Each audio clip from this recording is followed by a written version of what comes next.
ಕಾಲೇಜಿನಲ್ಲಿ ಜೊತೆಯಾಗಿ ಓದ್ತಿದ್ದ ಸಹಪಾಠಿ ಹುಡುಗಿಗೆ ಪ್ರಿಟಿ ಅಥವಾ ಸುಂದರವಾಗಿದೆಯಾ ಅಂತ ಇನ್ಸ್ಟಾಗ್ರಾಂನಲ್ಲಿ ಮೆಸೇಜ್ ಮಾಡಿದ್ದೇ ದೊಡ್ಡ ತಪ್ಪಾಯ್ತಾ?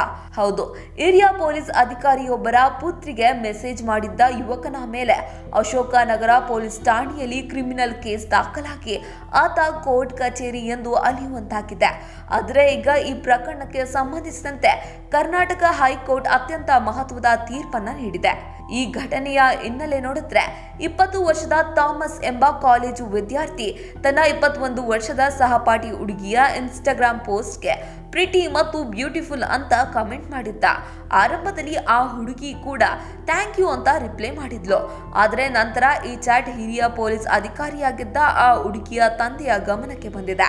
ತಕ್ಷಣವೇ ಯುವಕನ ಮೇಲೆ ಖಾಸಗಿತನಕ್ಕೆ ಧಕ್ಕೆ ತಂದಿದ್ದಾನೆ ಎಂದು ಐಟಿ ಕಾಯ್ದೆಯಡಿ ಎಫ್ಐಆರ್ ದಾಖಲಿಸಿ ಆತನ ಮೊಬೈಲ್ ಮತ್ತು ಲ್ಯಾಪ್ಟಾಪ್ ವಶಕ್ಕೆ ಪಡೆಯಲಾಗಿದೆ. ಈ ಕೇಸ್ ಪ್ರಶ್ನಿಸಿದ ಯುವಕ ಹೈಕೋರ್ಟ್ ಮೆಟ್ಟಿಲೇರಿದ್ದಾನೆ. ವಿಚಾರಣೆ ನಡೆಸಿದ ನ್ಯಾಯಮೂರ್ತಿ ಎಂ ನಾಗಪ್ರಸನ್ನ ಅವರ ಪೀಠ ಯುವಕನ ಮೇಲಿದ್ದ ಪ್ರಕರಣವನ್ನ ರದ್ದುಗೊಳಿಸಿ ಆದೇಶಿಸಿದೆ. ಈ ವೇಳೆ ಜೆನ್ಜಿ ಅಂದ್ರೆ ಯುವ ಪೀಳಿಗೆಯ ಭಾಷೆಯ ಬಗ್ಗೆ ಮಾತನಾಡಿದ ಹೈಕೋರ್ಟ್, ಯುವ ಜನರ ನಡುವಿನ ಇಂತಹ ಖಾಸಗಿ ಸಂಭಾಷಣೆಯನ್ನ ಅಪರಾಧ ಎಂದು ಕರೆಯಲು ಸಾಧ್ಯವಿಲ್ಲ. ಸಾಮಾನ್ಯ ಮೆಸೇಜ್ ಇಂದ ಮಹಿಳೆಯರ ಮೇಲೆ ದೌರ್ಜನ್ಯವಾಗಿದೆ ಅಥವಾ ಮಾನಸಿಕ ಕಿರುಕುಳ ನೀಡಲಾಗ್ತಿದೆ ಎಂದು ಹೇಳಲಾಗುವುದಿಲ್ಲ.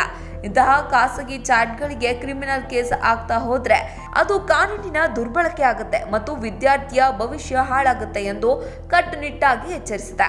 ಅಷ್ಟೇ ಅಲ್ಲದೆ ಪೊಲೀಸರು ವಶಪಡೆದುಕೊಂಡಿದ್ದ ಯುವಕನ ಮೊಬೈಲ್ ಮತ್ತು ಲ್ಯಾಪ್ಟಾಪ್ ಅನ್ನ ತಕ್ಷಣವೇ ವಾಪಸ್ ನೀಡುವಂತೆ ಹೈಕೋರ್ಟ್ ಸೂಚಿಸಿದೆ. ಯುವ ಜನರ ಖಾಸಗಿ ಸಂಭಾಷಣೆ ಮತ್ತು ಕಾನೂನಿನ ಬಳಕೆ ಬಗ್ಗೆ ಈ ತೀರ್ಪು ಈಗ ದೊಡ್ಡ ಮಟ್ಟದಲ್ಲಿ ಚರ್ಚೆಯಾಗ್ತಿದೆ.